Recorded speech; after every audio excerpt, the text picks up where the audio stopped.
चलिए जी, हम लोग देखें क्वेश्चन नंबर 3.14। इसका मैंने एक रफ फिगर बनाया हुआ है और रफ फिगर थोड़ा सा समझने के लिए हम लोगों को कि एक्चुअल में चल क्या रहा है। ठीक है, तो मैंने एक रफ फिगर बनाया है जिसके अंदर में मैंने एक अर्थ बताई है और अर्थ का एटमॉस्फेयर उसके ऊपर बनाया है। ये अर्थ का एटमॉस्फेयर है, अर्थ के ऊपर उसका एटमॉस्फेयर दिखाया है। वैसे अर्थ का जो रेडियस होता है, अर्थ का रेडियस होता है 6.37 इंटू 10⁶, अप्रोक्सीमेटली 6400 किलोमीटर। अर्थ का रेडियस होता है, अर्थ का रेडियस होता है 6400 किलोमीटर।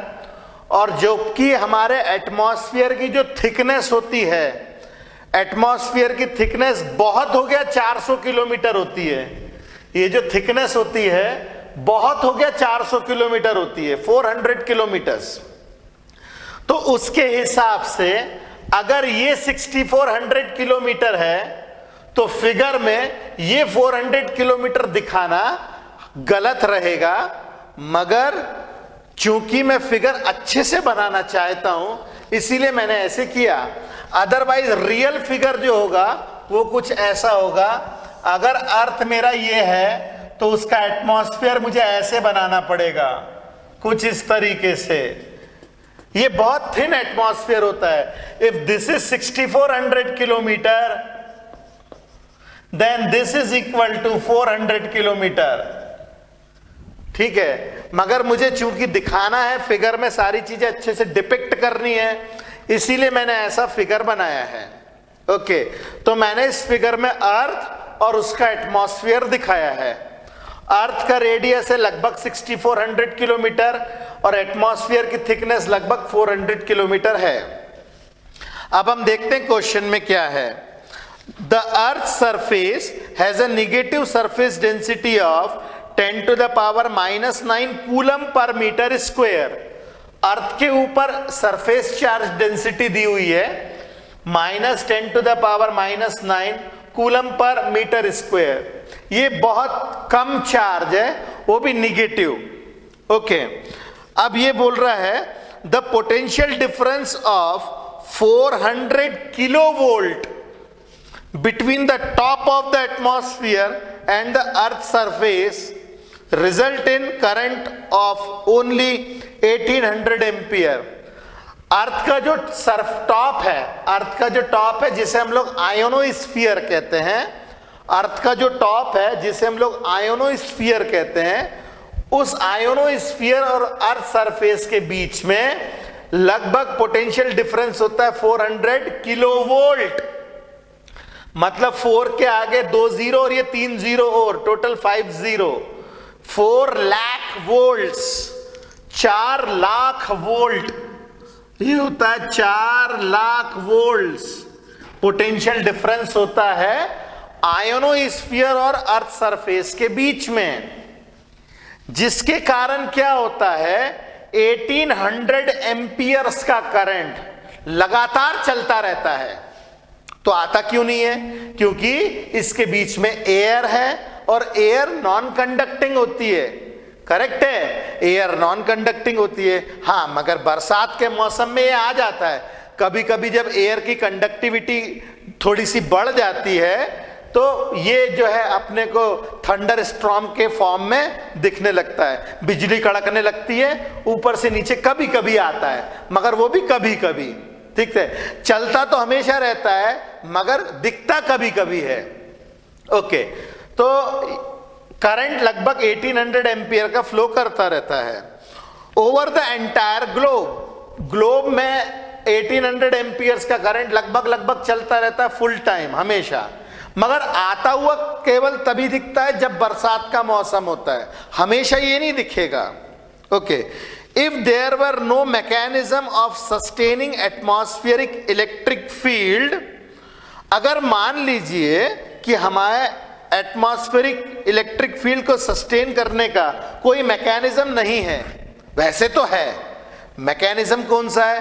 क्लाउड्स आपस में टकराते हैं, फ्रिक्शनल इलेक्ट्रिसिटी जनरेट होती है, ठीक है, और आयोनोस्फीयर में आयंस ही आयंस है, पोटेंशियल डिफरेंस जनरेट होता है। वैसे तो पूरा पूरा मैकेनिज्म है, मगर मान लीजिए कि अगर ये मैकेनिज्म ना हो और 1800 एम्पियर का करंट अगर वो फ्लो होना चालू हो जाए, तो वो पूछ रहा है how much time would be required to neutralise the earth surface.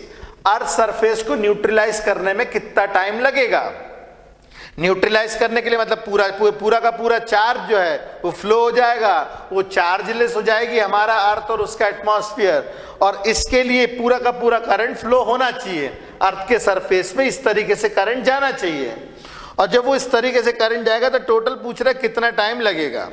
और इस क्वेश्चन के अंदर में अपने को गिवन दिया हुआ है कि radius of earth 6.37 into 10⁶ metre है, और एक और जानकारी दिया है कि दिस नेवर हैपन्स, ये कभी होता नहीं है in practice, because there is a mechanism to replenish electric charges, namely the continual thunder storm and lightning in different parts of the globe.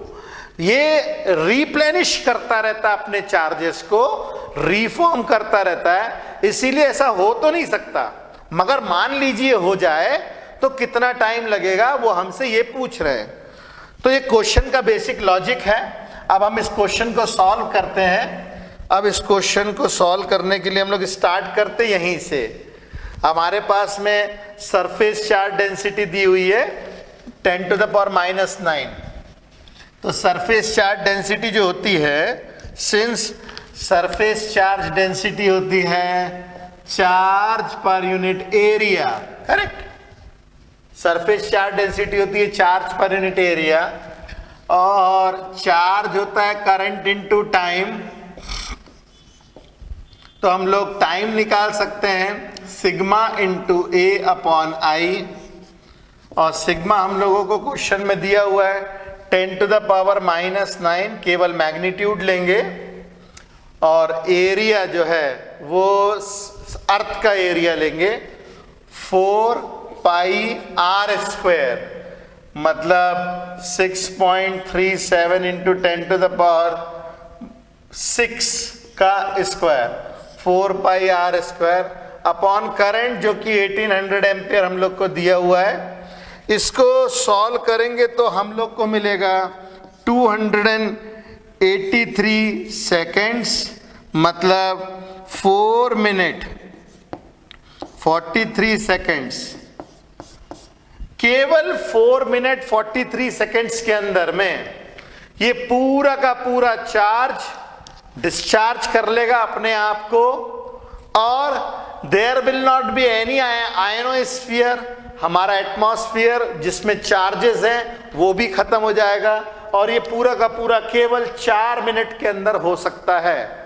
मगर ऐसा होता नहीं है, क्योंकि हमारा आयनोस्फीयर आयंस को या चार्जेस को दोबारा से रीगेन करता है, होता है डिस्चार्ज होता है अगेन रीगेन करता है, डिस्चार्ज होता है अगेन रीगेन करता है, और ये थंडर स्टॉर्म की जो प्रोसेस है अपर एटमॉस्फेयर में लगातार चलती रहती है, जो पृथ्वी से हमें दिखती नहीं है। ओके, तो ये एक छोटा सा एनालिटिकल क्वेश्चन था, इसे आप कीजिए, फिर हम अगले क्वेश्चन पे चलते हैं।